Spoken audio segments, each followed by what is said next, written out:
Welcome in the video lecture series of operating system. Today's topic is deadlock avoidance. Deadlock avoidance.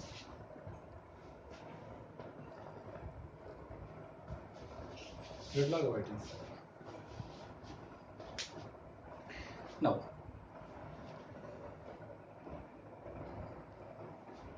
deadlock avoidance is one of very popular technique of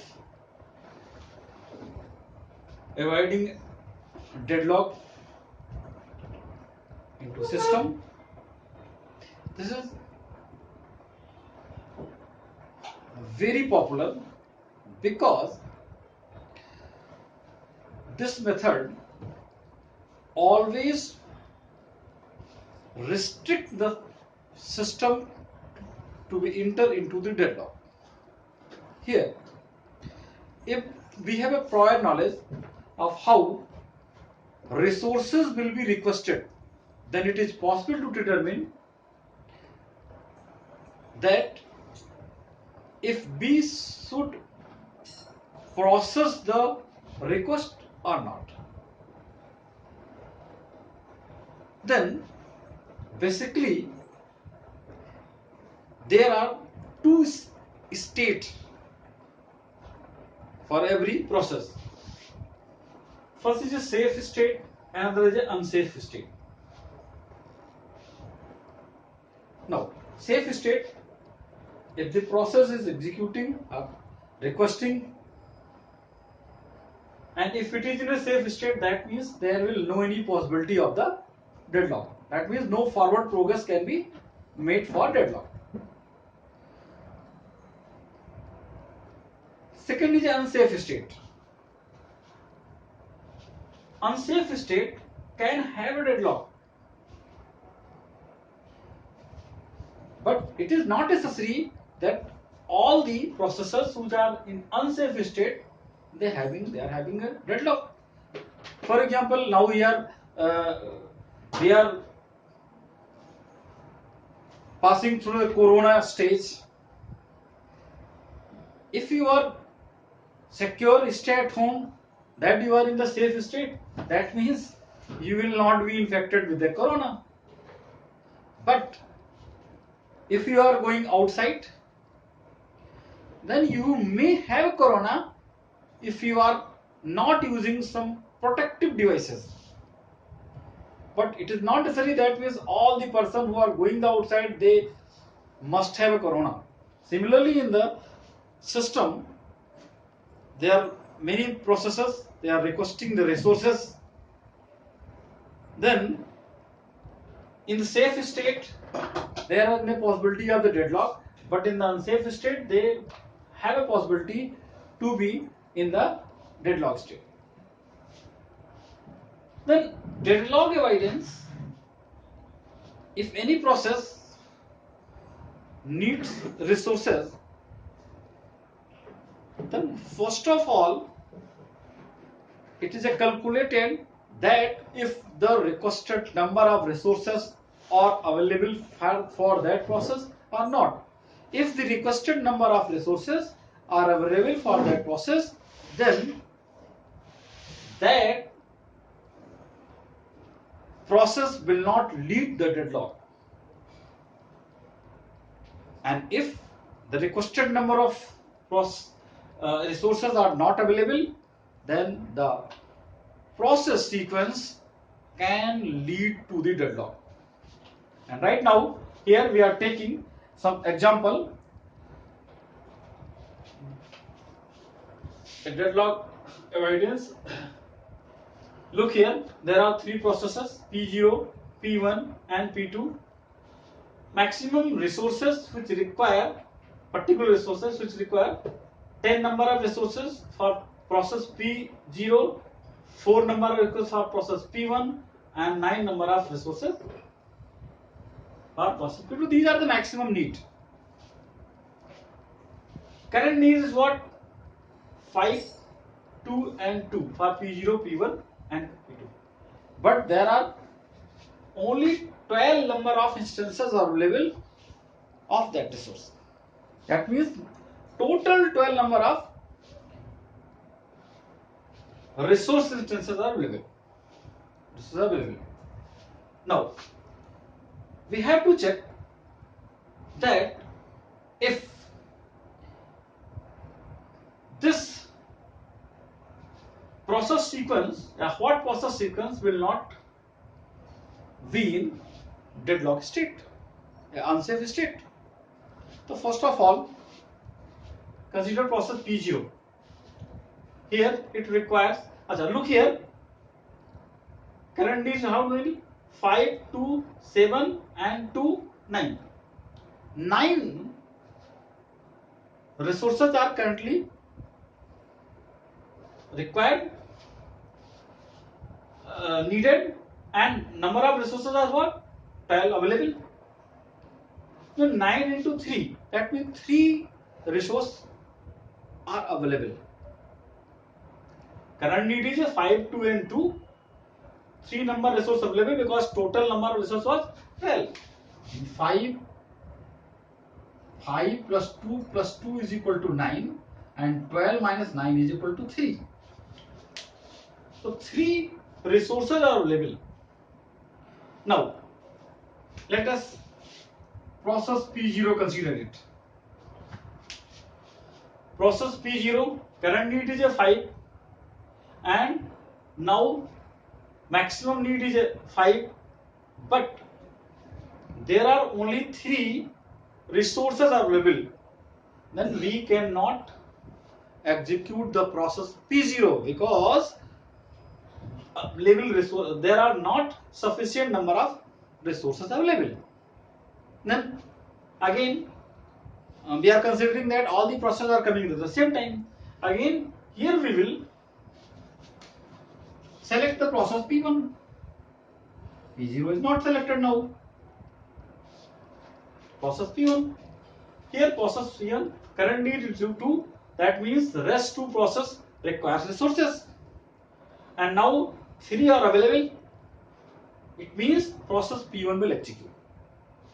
Process P1 will execute. It will got the CPU and it will execute. And after executing process P1, now 4 resources will be released. After releasing 4 resources and 3 minus 2 is equal to 1 plus 1 resource which is already available. That means after executing process P1, there are 5 resources available. There are 5 resources available. Then we can execute right now process P0. After P1, we can do P0. Why? Because process P0 maximum need is 10, current need is a 5. Then process P0 requires a 5 resources to execute. And right now we have the 5 resources in the system. That means process P0 will execute. And after executing the process P0, 10 resources will be released. Now we will opt process P2. Now look here, process P2, 2 resources are currently needed, 7 need to execute the process P2 and 10 resources are available. It means process P2 will execute safely. Then our safe sequence is P1, P0 and P2 and the system will not be in the deadlock state. This system, this snapshot of the process resource request will not be in the deadlock state. And now we again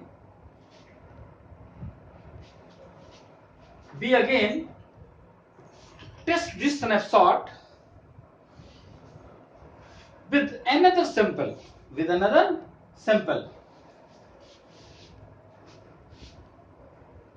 That means P1, P0 and P2. let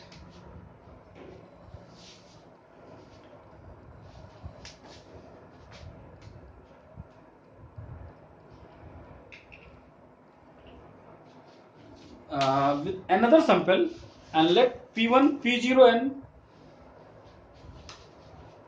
3. P1, P1, P0, P0, P1 and P2. Now, here we have changed only this value. Earlier, this value was 2, that means 2 resources current need, but now 3 resources are needed. The total number of resources needed 5, 2, 7, 3, 10. 10. Available numbers are 12. 12 means 12 minus 10 is equal to 2. That means 2 resources are the left. Again, test this system. We will first try P0. Definitely P0 will not execute. Why? Because for executing P0, we require 10 minus 5, any 5 resources. Only 2 resources are available here. Only 2 resources are available here. Again, we try P1. Here P1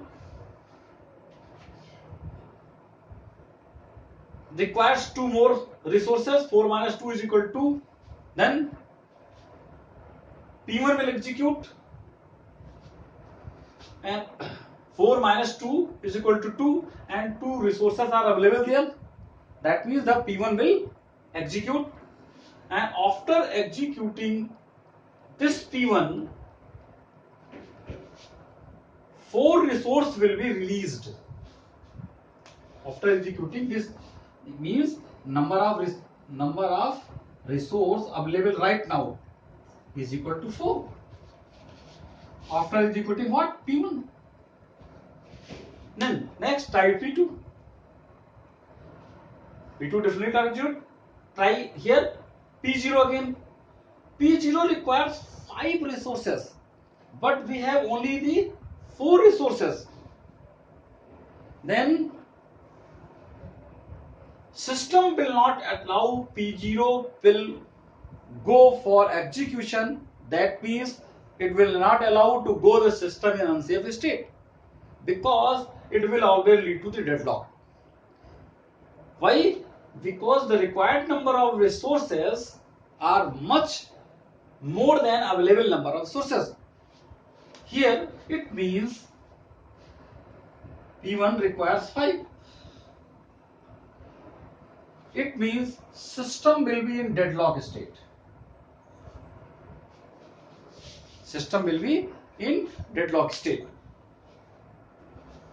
So by changing only one resources, the next snapshot in deadlock state, but earlier it was in non-deadlock state. So this is main concept of the deadlock avoidance techniques. And now we will use the Banker's algorithm to calculate the safe sequence and also resource requests allowance. Any resource will be allowed for entry into the execution or not in the next video lectures. Thank you for seeing this video.